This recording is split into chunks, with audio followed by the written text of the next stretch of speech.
સમાચારની શરૂઆત કરીએ તો રાજકોટથી સમાચાર પ્રાપ્ત થઈ રહ્યા છે। રાજકોટમાં હાઉસિંગ બોર્ડના મકાનોને લઈને વિરોધ પ્રદર્શન કરવામાં આવ્યું છે। ખાસ કરીને વાત કરવામાં આવે તો રંગોલી પાર્કમાં ડેવલપર દ્વારા છેતરપિંડી કરાઈ છે। ફ્લેટ ધારકોને 3.5 મીટર ઓછો એરિયા આપવામાં આવ્યો છે। દસ્તાવેજના 81 ચોરસ મીટર એરિયાનો નિર્દેશ કરવામાં આવ્યો છે। ફ્લેટ ધારકોને 3.5 મીટર ઓછો એરિયા આપતા વિરોધ પ્રદર્શન કરવામાં આવ્યો છે। તો હાઉસિંગ બોર્ડના મકાનોને લઈને વિરોધ પ્રદર્શન કરી રહ્યા છે। રંગોલી પાર્કમાં ડેવલપર દ્વારા છેતરપિંડી કરાઈ હોવાના આક્ષેપો પણ કરવામાં આવ્યા છે। ફ્લેટ ધારકોને 3.5 મીટર ઓછો એરિયો આપવામાં આવ્યો છે। દસ્તાવેજમાં 81 ચોરસ મીટર એરિયાનો નિર્દેશ કરવામાં આવ્યો છે। ફ્લેટ ધારકોને 3.5 મીટર ઓછો એરિયો આપતા લોકો વિરોધ કરી રહ્યા છે।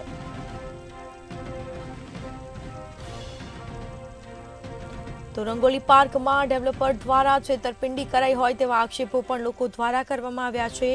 ફ્લેટ ધારકોને 3.5 મીટર ઓછો એરિયો આપવામાં આવ્યો છે અને જેને લઈને લોકો વિરોધ પ્રદર્શન કરી રહ્યા છે।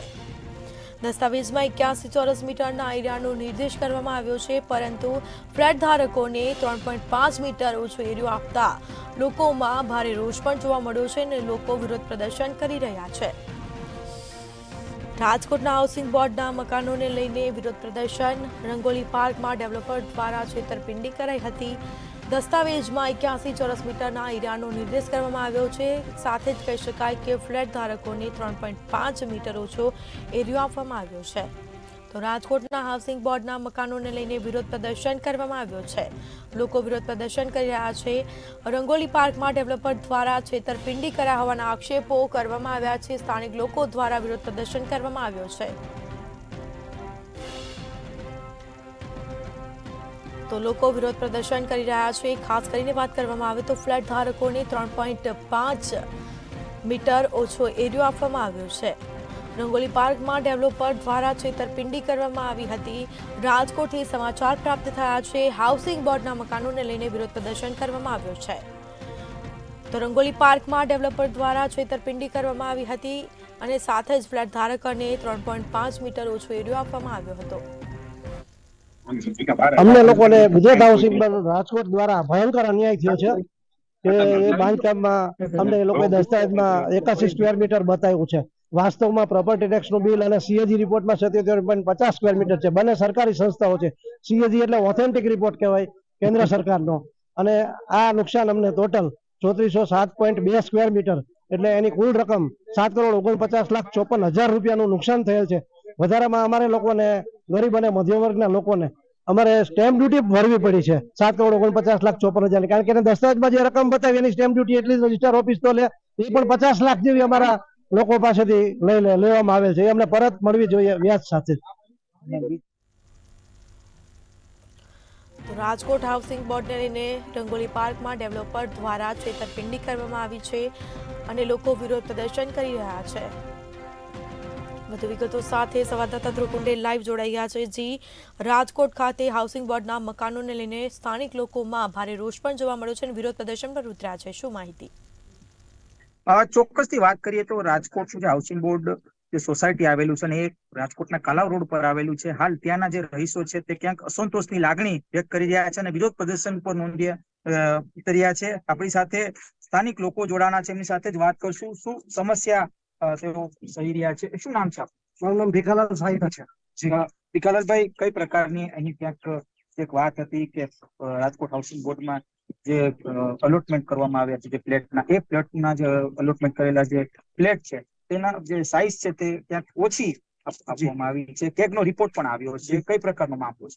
જી, હવે એના અનુસંધાનમાં અમને લોકોને આ લોકોએ જે દસ્તાવેજમાં એલોટ કર્યું, દસ્તાવેજમાં 81 સ્ક્વેર મીટર બતાવ્યું છે MIG 2માં, અને જયારે અમારી પાસે પ્રોપર્ટી ટેક્સનું બિલ અને સીએજી રિપોર્ટ આવ્યો ત્યારે એમાં 77.50 હતું, એટલે કે 3.5 સ્ક્વેર મીટર ઓછું છે। એવું દરેક કેટેગરીમાં MIG 1માં તો સૌથી વધારે 3.7 સ્ક્વેર મીટર ઓછું છે અને LIG 2માં એમાં 1.8 સ્ક્વેર મીટર ઓછું છે। એટલે ટોટલ બાંધકામ 3407.2 સ્ક્વેર મીટર ઓછું છે, જેની રકમ 7,49,54,000 રૂપિયાની થાય છે, જે અમારા ગરીબ અને મધ્યમ પરિવાર દ્વારા એ લોકો દ્વારા લેવો, કારણ કે એ લોકો જે બતાવ્યું પણ જયારે વાસ્તવમાં બાંધકામ ઓછું છે આટલું બધું, એટલે બહુ મોટો ભ્રષ્ટાચાર છે। અને અમે લોકો એનો વિરોધ કરીએ છીએ. અને અમારે સ્ટેમ્પ ડ્યુટી પણ વધારે ભરવી પડી, કારણ કે છાત્ર સરકાર તો જેટલી હોય એટલી સ્ટેમ્પ ડ્યુટી અમારી પાસે છે. તો એ સ્ટેમ્પ ડ્યુટી લગભગ આશરે 50 લાખની અમારા ગરીબ અને મધ્યમ પરિવાર ના 1164 ફ્લેટ ધારકો પાસેથી લેવામાં આવેલ છે. એ અમને પરત મળવી જોઈએ અને વ્યાજ સાથે મળવી જોઈએ. ચોક્કસથી આપણી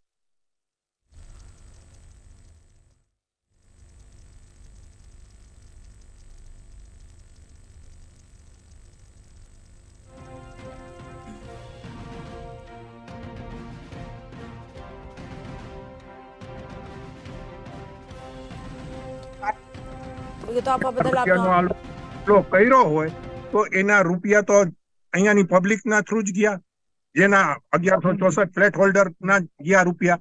હવે એમાં ઇન્ટરેસ્ટ દે, કેટલું ઇન્ટરેસ્ટ દેવાનું?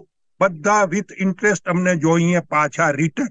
અને આ લોકોએ જે ગપલો છે